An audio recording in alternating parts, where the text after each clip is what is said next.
गांव था शांत और गांव हरा भरा, जहां बहुत से प्रकार के खाने पीने की चीज मिला करती थी।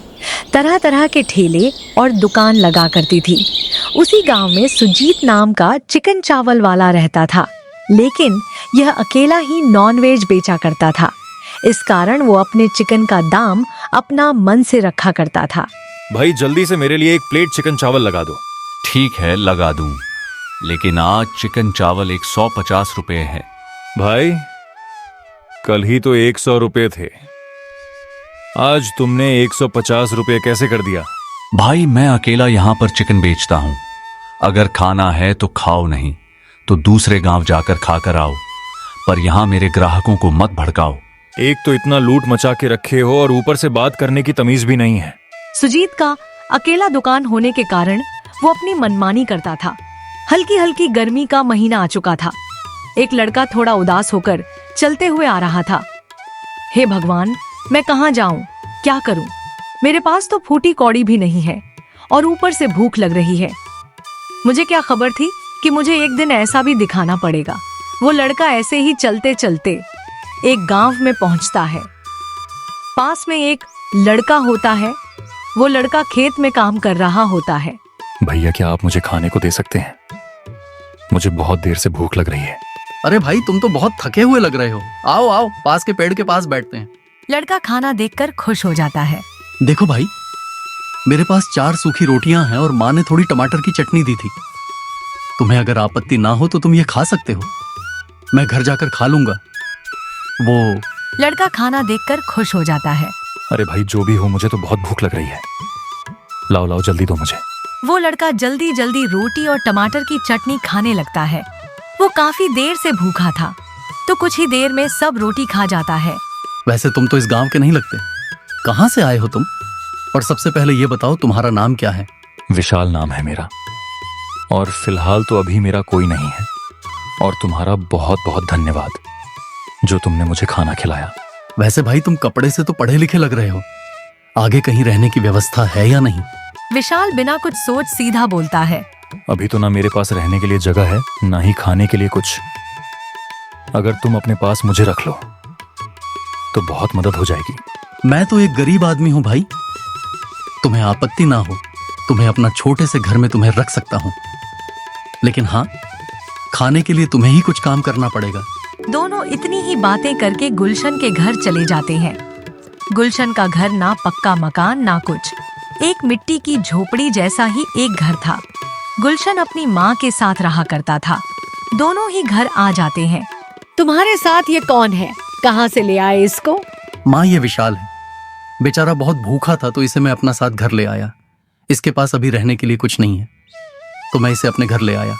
वो सब तो ठीक है बेटा, लेकिन हमारे खुद के पास खाने के लिए सही से पैसे नहीं है। हम किसी और को क्या ही देंगे।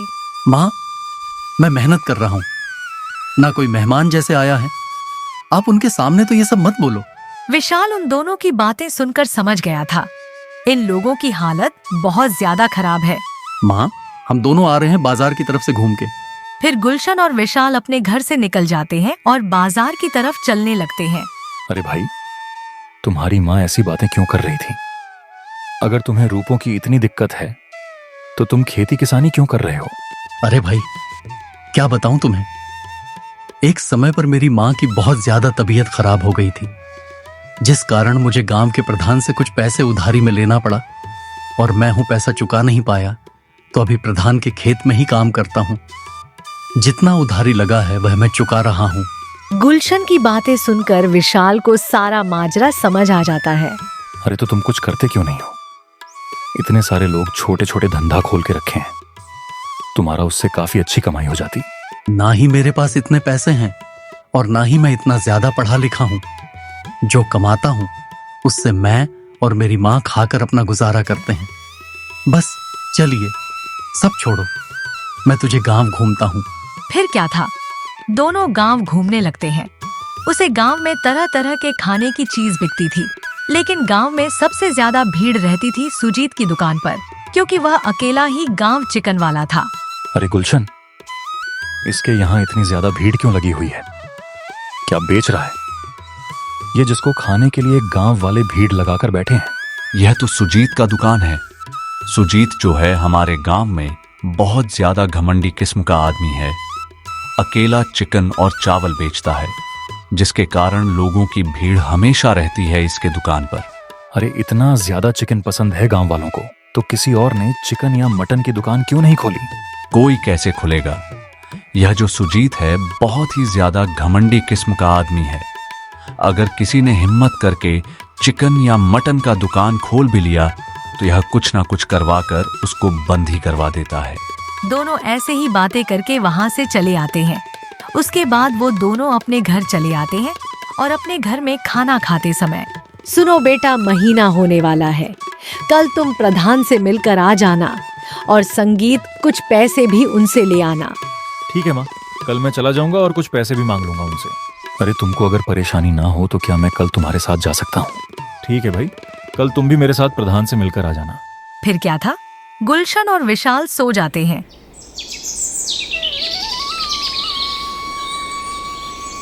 सुजीत के दुकान पर दम दम भीड़ लगी हुई थी। लोग बड़े ही चाव से चिकन और चावल खा रहे थे। भाई, चिकन चावल के साथ थोड़ा अचार और पापड़ मिल जाता ना, मजा ही आ जाता। ये क्या तुम्हारा घर समझे हो? 150 रुपए में तो तुमको चिकन और चावल खिला रहा हूँ, ऊपर से तुम और अचार और पापड़ के धीमान कर रहे हो। इधर सुबह सुबह और दोनों प्रधान से मिलने के लिए उसके घर की तरफ निकल जाते हैं। आओ आओ गुलशन, क्या हाल है? खेत का सारा काम तो कर दिया ना तुमने? हाँ प्रधान जी, काम तो मैं अच्छी तरह से कर दिया है। मैं कह रहा था कि इस महीने कुछ पैसे मिल जाते तो। अरे एक तो तुमने मुझे कर्ज लेकर रखा है, और तुम जितना काम करते हो उससे तो कर्ज चुकने वाला है नहीं, और ऊपर से पैसे मांग रहे हो। अरे प्रधान जी, मुझे माफ करना, मैं इतनी जल्दी आपका कर्ज कैसे चुका पाऊंगा? मुझे थोड़ा और समय दे दो। बहुत समय तुम्हें दे चुका हूँ गुलशन, और नहीं 1 महीना है। तुम्हें जो करना है कर सकते हो, पर मुझे 1 महीने के अंदर पूरे 400 रुपये चाहिए। फिर क्या था, गुलशन वहाँ से उदास होकर चला आता है। अरे भाई तू उदास मत हो, सब ठीक हो जाएगा। कैसे ठीक होगा भाई? मैं इतने पैसे कहाँ से लाऊंगा? मैं तो बस खेती करता हूँ, खेती करके तो इतना पैसे नहीं कमा सकते। हमको कुछ और धंधा करना पड़ेगा। देख, मेरे पास एक आइडिया है। मैं जब से आया हूँ देख रहा हूँ तेरे गांव में चिकन और चावल वाले के ठेले पर बहुत ज्यादा भीड़ रहती है। अगर हम कुछ करके भी चिकन चावल का दुकान खोलें तो भी वह सुमित बंद करवा देगा। अरे हम कॉपी करेंगे तब ना बंद करवाएगा।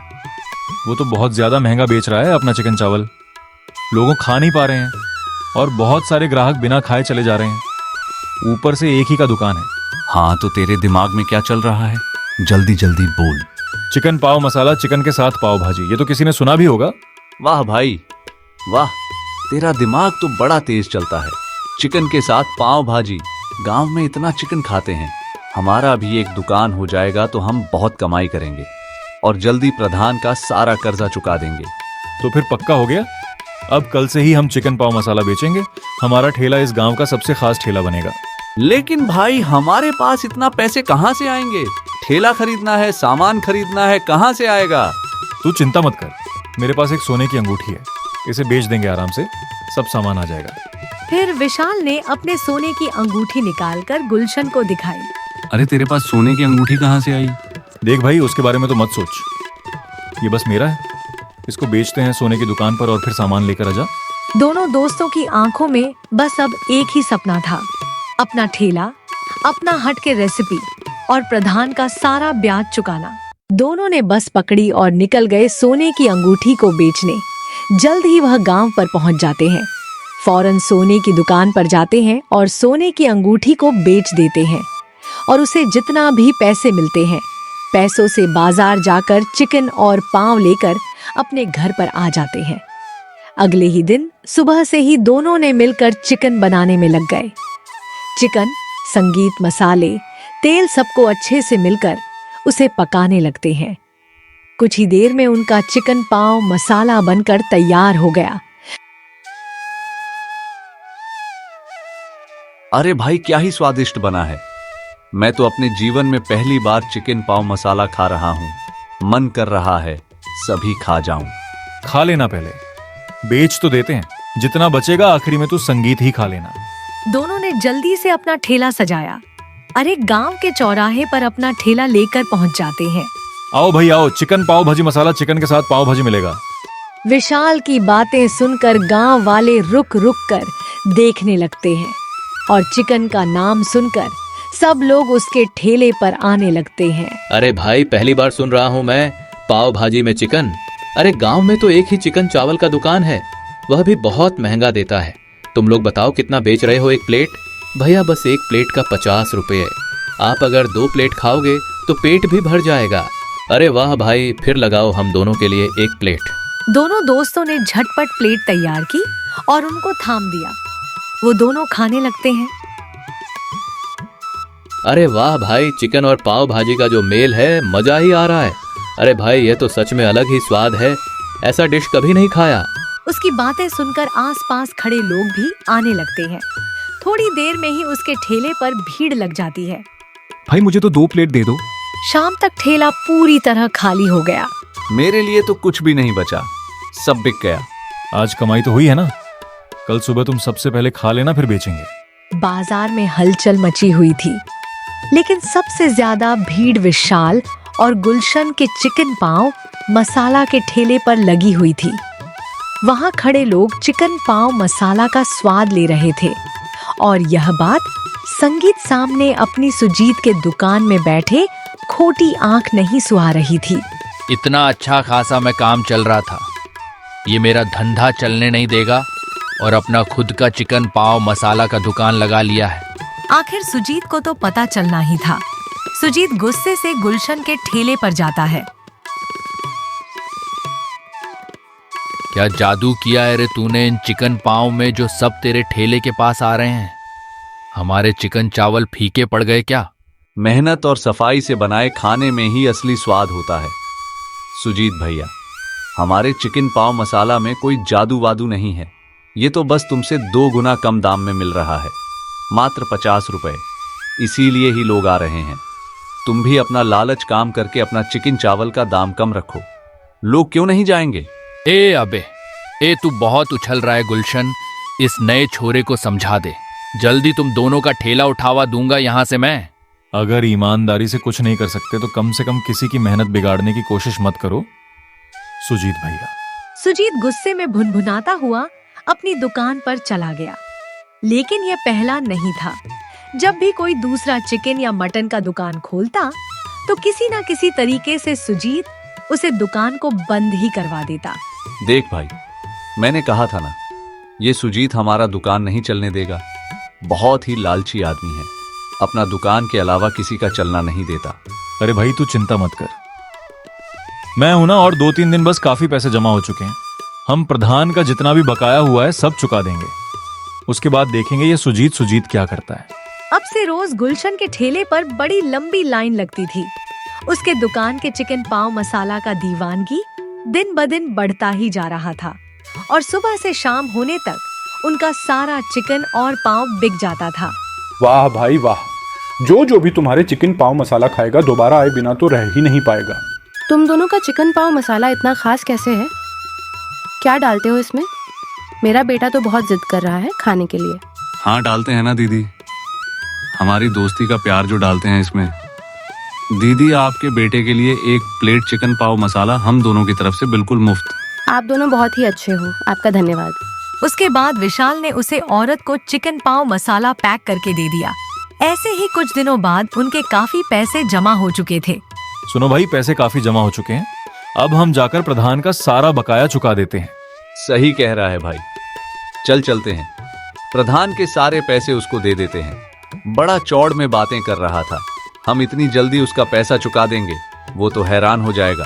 फिर क्या था, दोनों दोस्त निकल जाते हैं पैसे लेकर प्रधान के घर की ओर। आओ आओ जय और वीरू, तुम दोनों के चिकन पाव मसाला के बारे में बहुत सुना हूँ, पूरे गांव में धमाल ही मचा दिया है। हाँ मुखिया जी, इसीलिए आपका कर्जा चुकाने आए थे। ये लो, पूरे 400 रुपये ब्याज के साथ। हम दोनों ने दिन रात मेहनत करके ये पैसा जुटाया है। क्या चिकन पाव मसाला में इतनी ज्यादा कमाई हो रही है?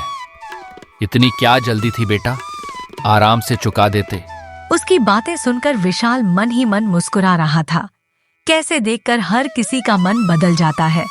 उसी दिन पहले तो बड़ा ही गुस्से में बात कर रहा था, विशाल गुलशन आज बड़े ही खुश थे क्योंकि उन्होंने आज अपनी मेहनत से सारा कर्जा चुका दिया था। दोनों ही बातें करते करते अपने घर की ओर जा ही रहे थे, तभी उनको पास पुराने हलवाई संदीप काका आवाज दी। उनकी आंखों में गहरी समझदारी झलक रही थी। और बता गुलशन, बेटा तेरा धंधा तो बढ़िया चल रहा है ना? हाँ काका, आपका आशीर्वाद है बस। लेकिन याद रख बेटा, हर चमकती हुई चीज सोना नहीं होती और हर कामयाबी के पीछे बुरी नजरें भी लगी रहती हैं। काका, आप कहना क्या चाहते हैं? कुछ नहीं, बस इतना समझ ले कि शोहरत के साथ दुश्मन भी आते हैं बेटा। काका, आप पहेलियां क्यों बुझा रहे हो? साफ साफ बोलो ना। मैं भी एक समय पर बिरयानी का दुकान खोला हुआ था, पर उसे सुजीत ने चाल चलकर मेरी दुकान को भी बंद करवा दिया। इसीलिए बोल रहा हूँ, थोड़ा संभल कर और अपना ध्यान रखना। उसके बाद दोनों ही अपने घर आ जाते हैं और इधर सुजीत अपने चाल चल रहा था। ए कुणाल, इधर आ। पूरा दिन मेरे पैसे की शराब गटकता रहता है। हाँ सुन, इधर आ। आज मैं तुझे एक काम बता रहा हूँ, इसे अच्छे से करना, समझ गया? अरे मालिक, एक बोतल लाओ और आप कहो तो ताजमहल खड़ा कर दूं यहाँ। अबे हरामखोर, ध्यान से सुन। वो जो गुलशन चिकन पाव मसाला वाला है ना, उसके ठेले को वहाँ से गायब कर दे, समझ गया है? अरे अरे, टेंशन मत लो मालिक, ऐसी जगह पहुँचा दूंगा कि आप भी बोलोगे कि वाह कुणाल। वाह, यह ले 2 बोतल एक्स्ट्रा। ठीक है मालिक, मैं जाता हूँ, फिकर नॉट मालिक। उसके बाद कुणाल वहाँ से टेढ़ा मेढ़ा गिरता हुआ निकलता है। आज तो बोतल का जुगाड़ हो गया यार। अबे कहाँ गया वो ठेला? उसके बाद कुणाल ने ठेले को धकेलना शुरू कर देता है और ठेले चैन से बना हुआ होने के कारण वहाँ से हिल नहीं पा रहा था। आज उस ठेले को इतना दूर छोड़ आऊंगा कि मालिक रोज फ्री में बोतल भी देंगे मुझे। अगले दिन सुबह कुणाल घर जाने के संगीत बाद सुजीत की दुकान के बाहर सोया है। अबे हरामखोर है, उठ उठ, यहीं लुढ़क गया था क्या? कहीं का एक काम कहाँ वो भी नहीं हुआ तुझसे, हैं? अरे मालिक, क्या बात करते हो? उस चिकन पाव वाले का ठेला तो कोसों दूर छोड़ आया रात में। अरे हैं बुर्बक, वो देख, सामने किसका ठेला है, वो किसका है वो? और इधर गुलशन और विशाल के ठेले पर काफी भीड़ लगी हुई थी। ओ तेरी तो ये यहाँ कैसे आया? अरे मैं सच कह रहा हूँ मालिक, मैंने तो इसे बहुत दूर तक धकेला था। अरे गलती मेरी ही है जो एक शराबी से काम लेना चाह रहा था। चल भाग यहाँ से, चल। एक रात का समय था। बाजार की चहल पहल धीरे धीरे खत्म हो रही थी। ज्यादातर दुकानें बंद हो चुकी थीं, लेकिन सुजीत की आंखों में एक अलग ही चमक थी। वो अपनी दुकान बंद कर चुका था, लेकिन उसकी असली चाल अब शुरू होनी थी। वो इधर उधर देखता है कि कोई उसे देख तो नहीं रहा। फिर दबे पांव गुलशन और विशाल के ठेले की ओर पड़ता है। दूसरी ओर दोनों काफी खुश थे। ऐसा ही चला रहा तो भाई हम अपना एक ढाबा खोल लेंगे और ढाबे का हम एक बड़ा सा नाम डालेंगे, गुलशन और विशाल का चिकन वड़ा पाव। हाँ। देखो बेटा, दुकान अच्छी चले या ना चले, पर कभी भी अपने मन में लालच मत लाना। दुकान हमेशा ईमानदारी और मेहनत से चलती है। दोनों ने अपनी माँ की बातें सुनकर सर हिलाया। अगले दिन दोनों का ठेला बाजार में लगा था। हमेशा की तरह भीड़ उमड़ने लगी थी, लेकिन तभी कुछ ऐसा हुआ जिससे माहौल पूरी तरह बदल गया। तभी पुलिस के कुछ लोग उसके ठेले पर आए। हाँ जी भाई, मैं फैसल खान। हमें एक शिकायत मिली है, संगीत की तेरे चिकन पाव में कुछ गड़बड़ है। सर आप क्या कह रहे हैं? ऐसा तो कुछ नहीं है। तभी सुजीत कहता है, अरे इंस्पेक्टर साहब, हमने भी सुना है कि इसकी दुकान पर कुछ गड़बड़ हो रही है, आप खुद ही देख लो। अरे ये झूठ बोल रहा है, हमारी दुकान में कभी कुछ गलत नहीं हुआ। इंस्पेक्टर साहब, ये जरूर किसी की साजिश है। जब तक जांच नहीं होती कुछ नहीं कह सकते। हमें ठेले की पूरी तलाशी लेनी होगी। ठीक है सर, आप आराम से तलाशी कर लीजिए। हम कुछ गलत नहीं करती तो क्यों डरे? हाँ ठीक है, तुम सब पीछे हट जाओ। यह देखकर बाजार में हलचल मच गई। सबके चेहरे पर हैरानी और बेचैनी थी, लेकिन गुलशन को अपनी मेहनत पर पूरा भरोसा था। इंस्पेक्टर फैसल संगीत खान ने ठेले की तलाशी शुरू की। लोग जमा होकर यह सब देख रहे थे।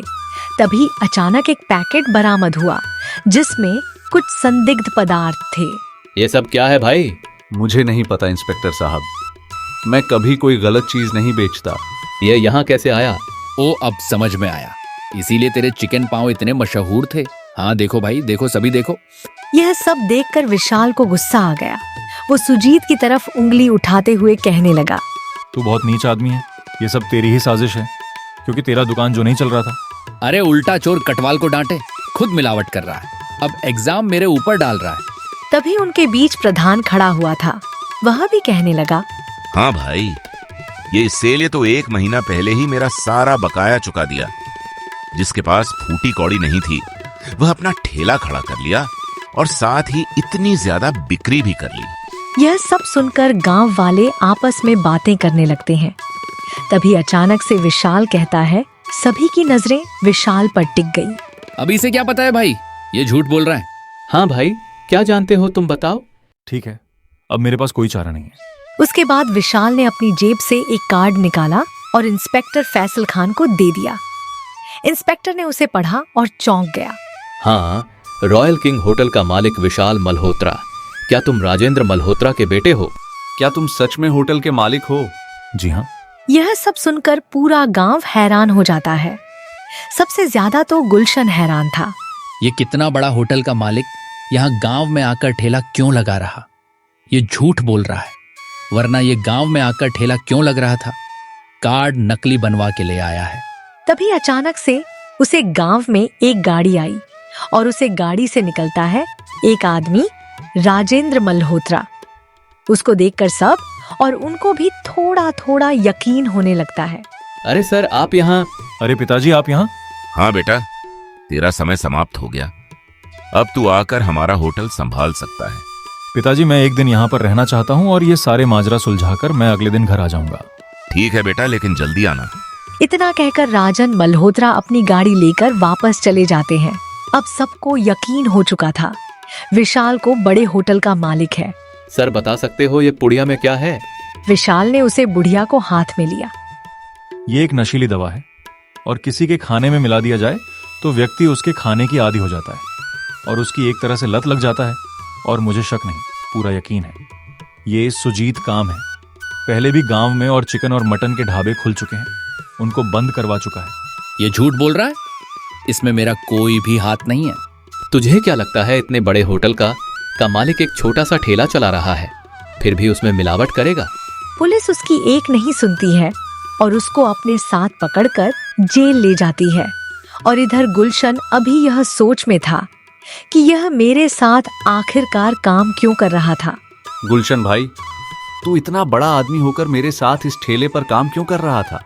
अरे क्या है कि मेरे पिताजी बहुत ही सीधे और उच्च विचार के, उनको लगा कि मैं अगर होटल का मालिक बन गया तो उसे संभाल नहीं पाऊंगा, इसीलिए उन्होंने मेरा 1 महीने के लिए परीक्षा लिया। अब तू चिंता मत कर, मैं तेरे लिए होटल खोलकर ही इस गांव से जाऊंगा, इसीलिए ही रुका हुआ हूं। अब गुलशन को सारी बातें समझ आ चुकी थीं। फिर क्या था, दोनों बहुत ही ज्यादा खुश हो जाते हैं और गांव में विशाल ने अपने दोस्त के लिए बड़ा सा होटल खोल दिया। हमारी कहानी यहीं पर खत्म होती है।